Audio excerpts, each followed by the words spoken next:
ജഗരുവെള്ളിലേക്ക് എല്ലാവർക്കും സുസ്വാഗതം. കൃഷാന്തിൻ്റെ മസ്തിഷ്ക മരണം. അപ്പോൾ റിവ്യൂയിലേക്ക് പോകുന്നതിന് മുമ്പായിട്ട് സബ്സ്ക്രൈബ് ചെയ്യാത്തവരുണ്ടെങ്കിൽ ഒന്ന് സബ്സ്ക്രൈബ് ചെയ്തേക്കണം. എനിക്ക് സബ്സ്ക്രിപ്ഷൻ വളരെ കുറവാണ്, അതുകൊണ്ടാണ്. പ്ലീസ്. ഒരു കോളിളക്കം തന്നെ സൃഷ്ടിച്ചുകൊണ്ട് ഒരു കൊലപാതകം തെളിയുന്നതും അതിലേക്ക് ഫ്രിഡ സോമൻ എന്ന് പറഞ്ഞിട്ടുള്ള ഒരു സൂപ്പർ സ്റ്റാർ നായിക, ആ നായികയുടെ പങ്ക് വരുന്നതും അതിനെ തുടർന്നുള്ള സംഭവങ്ങളുമാണ് ഈ ഒരു സിനിമ എല്ലാവർക്കും ഇഷ്ടപ്പെടണമെന്നില്ല. ഇപ്പോൾ മെമ്മറി ഗെയിം എന്ന തീമിൽ ഇതിനു മുൻപും സിനിമകൾ ഉണ്ടായിട്ടുണ്ട്. എന്നാൽ ഇതുപോലൊരു ആക്ഷേപഹാസ്യം കയറി വന്നിട്ട് ഇങ്ങനൊരു പടം വന്നിട്ടുണ്ടോ എന്ന് ഉള്ളത് എനിക്കൊരു സംശയമാണ്. സോ ആ ഒരു ലെവലിൽ നോക്കുമ്പോൾ കുറച്ച് എൻഗേജിങ് ആണ്. മൊത്തം എനിക്ക് വർക്കായില്ല. ചില ഏരിയകളും ചില കോമഡികളൊക്കെ വർക്കായി. എനിക്ക് ചോദിക്കാനുള്ളത്, ഒരു സിനിമ എന്ന് പറഞ്ഞു കഴിഞ്ഞാൽ 2.5 മണിക്കൂർ വേണമെന്ന് യാതൊരു വക നിർബന്ധമില്ല. അങ്ങനെ ഒരു നിർബന്ധം ഉള്ള പോലെയാണ് തോന്നുന്നത്. ഇതിലെ ഒരു പ്രധാന നടനെ ഒരു ഡിവൈസ് സെറ്റാവുന്ന വരെ എനിക്ക് വലിയൊരു ലാഗ് അനുഭവപ്പെട്ടിട്ടുണ്ട്. അതുവരെ ഈ പടം ഒരു ദിശയില്ലാതെ സഞ്ചരിച്ച പോലെയൊക്കെ തോന്നി. കൃഷാന്ത് തന്നെ എഴുതി സംവിധാനം ചെയ്തതാണ് ഈ cinema. Total recall, strange days പോലുള്ള സിനിമകൾ, അങ്ങനെയുള്ള സിനിമകൾ കണ്ടിട്ടുള്ളവരാണെങ്കിൽ മനസ്സിലാവും. അതുപോലെയുള്ള ഒരു കോൺസെപ്റ്റ് എടുത്തിട്ട് അത് കോമഡി കലർത്തി പറയുകയാണ് ചെയ്തിട്ടുള്ളത്. കഥ നടക്കുന്നത് 2045 കൊച്ചിയിലാണ്. കൊച്ചി എന്ന് പറഞ്ഞു കഴിഞ്ഞാൽ നിയോ കൊച്ചി എന്നാണ് പേരിട്ടിരിക്കുന്നത്. ഹോളിവുഡ് സിനിമകളിൽ കണ്ടിട്ടുള്ള ഫ്യൂച്ചറിസ്റ്റിക് ഐഡിയാസ് കാണിക്കുന്നു എന്നല്ലാതെ കാര്യമായിട്ടൊരു ക്രിയേറ്റിവിറ്റി ഇതിലെ സംവിധായകനിൽ നിന്നും ഉണ്ടായിട്ടില്ലെന്നാണ് എനിക്ക് തോന്നിയത്. ഹോളിവുഡ് സിനിമകൾ കണ്ടിട്ടുള്ള പലതും അതേപോലെ സംവിധായകൻ ഇതിൽ ഉപയോഗിച്ചിട്ടുണ്ട്, അതിന് ക്രെഡിറ്റും നൽകിയിട്ടുണ്ട്.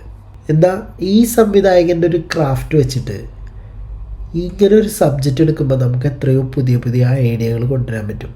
ഫ്യൂച്ചർ പീപ്പിള്, അവരുടെ ജീവിത രീതി, അവരുടെ ഫാൻറ്റസികൾ, സിനിമയുടെ ലോകത്തിലേക്ക് എത്താനെടുക്കുന്ന സമയം, അത് നമുക്ക് മനസ്സിലാക്കാവുന്നുള്ളൂ. എന്താ വെച്ച് കഴിഞ്ഞാൽ അതൊരു ഫ്യൂച്ചറിൻ്റെ ഒരു സംഭവം നമ്മളിലേക്ക് എത്തിക്കുകയാണ്.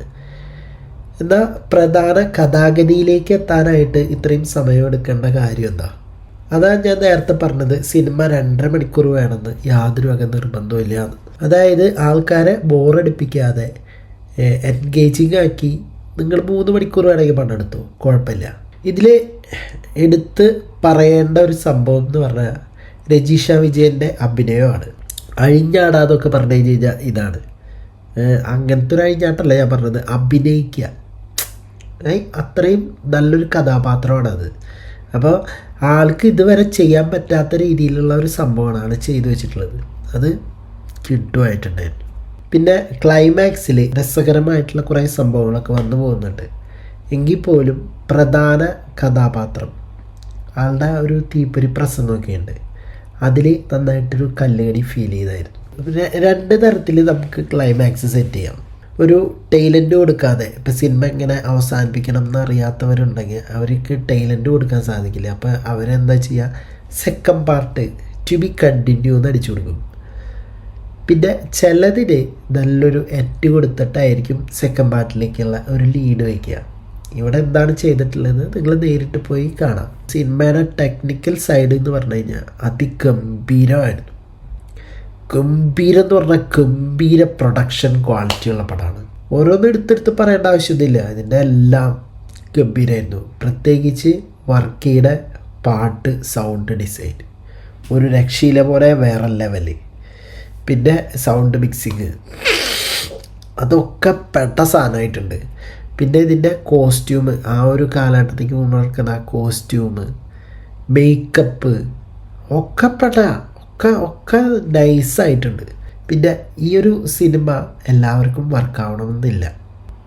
അതാണ് എനിക്ക് അവിടെ ഇവിടെയൊക്കെയാണ് വർക്കായത്. ഫുൾ പടം എങ്ങനെയുണ്ടെന്ന് വെച്ച് കഴിഞ്ഞാൽ ഈ സംവിധായകൻ്റെ മുന്നത്തെ പടങ്ങളെ അപേക്ഷിച്ച് ഇത് വളരെ ലോ ആണ്.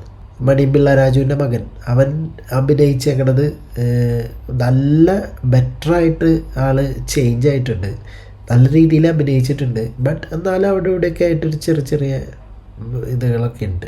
നിങ്ങൾ കണ്ടിട്ടുള്ളവരാണെങ്കിൽ നിങ്ങളുടെ അഭിപ്രായങ്ങൾ താഴെ കമൻറ്റ് ബോക്സിൽ രേഖപ്പെടുത്തുക. പോയി വരാം അടുത്തൊരു വീഡിയോ ആയിട്ട്.